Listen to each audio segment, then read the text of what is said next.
Welcome to a new video, Dividend Investors.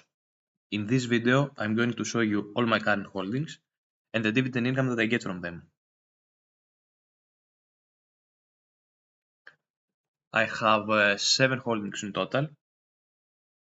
My biggest holding is Bristol Myers Squibb at $960 and performed really well for me.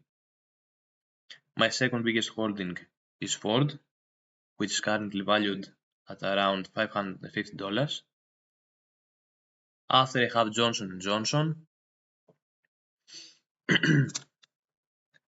at $330, AT&T at $130, Main Street Capital at $103, Midcap Financial at $93, and lastly, Epsilon Energy, which is only $35. Long term, I think all of these companies will do well, but I have to keep an eye on their debt because some of them have massive amounts. With good management though, it shouldn't be a problem. That's it for my holdings. Now let's get into the dividends. Payout calendar.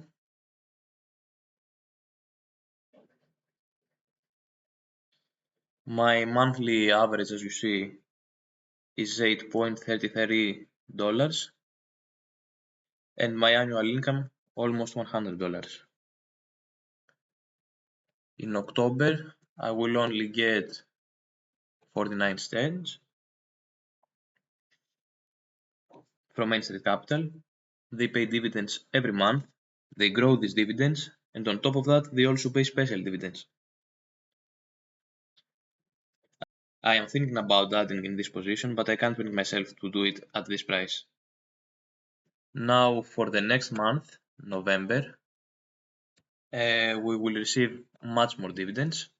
November is one of the bigger months because Bristol Myers is going to pay $10.80, AT&T $1.67, and Main Street Capital, of course, the usual 49 cents. As for the market, it is at all-time highs right now, and I don't see many opportunities. So I think it's a good time to grow my cash position, so I can have money to deploy if something good comes up. I already missed many opportunities because of this in the past, and I don't want to repeat the same mistake.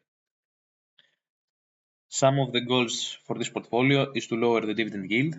It's not that it's too high, but it's definitely on the riskier side. I want to lower it to 3 to 3.5%, but that's something that I want to achieve long term. So for now, I think it's okay.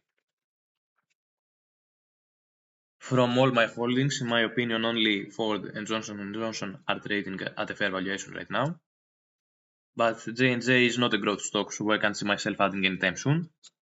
From now on, I will do these portfolio updates, but not so often because I don't have much money to invest, and I don't think it would benefit anyone to see the same video more or less.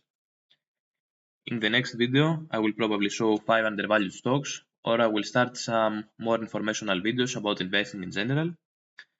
Ask me any questions you may have in the comments below, and I will answer them as soon as possible.